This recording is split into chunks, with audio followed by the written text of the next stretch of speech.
Makulit kasi sila. Makulit po kasi sila. Mag-aapoy naman. Hindi, hayaan na lang po natin na mag-apoy. Uy ate, maglagay ka ng ano.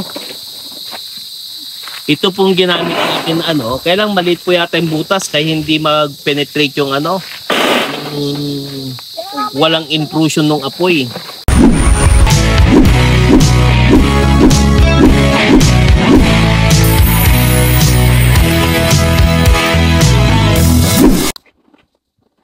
Hello. Samahan niyo ulit si Garden Body dito sa ating farm.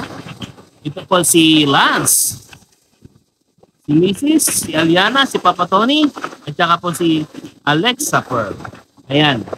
Nagsasangag po kami ngayon ng buto ng kasoy. Ayan po kanina ay sinalang na po yun. Ngayon pinakita ko na lang kasi yung pag-apoy. Lumabas na kasi yung pinakagas. Then after, naglagay po ng apoy doon sa loob para po umupoy yung kasoy. Then ang pagluto po niyan, hindi po dapat masyadong nilalabisan. Titignan din, kagaya po niyan, masusunog po kasi yan eh. Ang tendency po kasi kapag masyadong naluto, masusunog po yung laman. Kaya lang it so happened here, tignan po natin dapat parang hindi pa yata masyadong luto kasi yung percentage ng katawan, hindi lahat ay naging itim. So meron pang hindi masyadong luto. Ayan. Makulit kasi sila. Makulit po kasi sila. Mag-aapoy naman. Hindi, hayaan na lang po natin na mag-apoy. Uy ate, maglagay ka ng ano. Ito pong ginamit natin kailang maliit po yata yung butas kaya hindi mag-penetrate yung yung walang intrusion ng apoy doon sa butas. Yan po Maglalagay si Papa ng pangalawang salang sa pansangag natin ng buto ng kasoy. Okay na yun. Kunti pa. Okay. Yan. Bago yata yung lutuan mo. Ginawa ko kapon yan. Ito po Gamitan mo na stick? meron pong dito dapat may diyan, may butas-butas.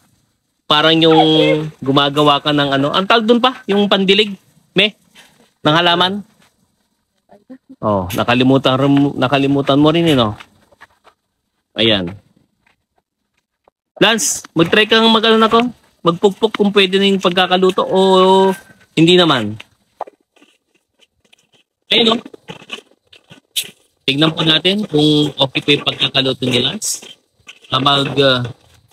Magbukas po tayo ng isa. Magtaltal. Ang Ilocano po kasi noon, magtaltal. Ayan panoorin natin si Lance.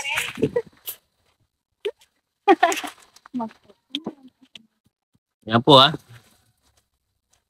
So hindi dapat bibiglain yung pagpukpok. Patingin. Mainit. Pudot. Acting cool, para cool. Okay na. Aray mami, aray. Patingin. Musok. Okay na ba yung pagkakaluto? Mainit nga. Mainit po, mainit. Asan yung Ito po. So okay lang po yung pagkakaluto, no? Ayan. So tama lang po yung pagkakaluto ni Lance. Ganun lang po yung pagsasangag ng kasoy in traditional way. Then po Gaylord, your Garden Body. Bye-bye. Mainit.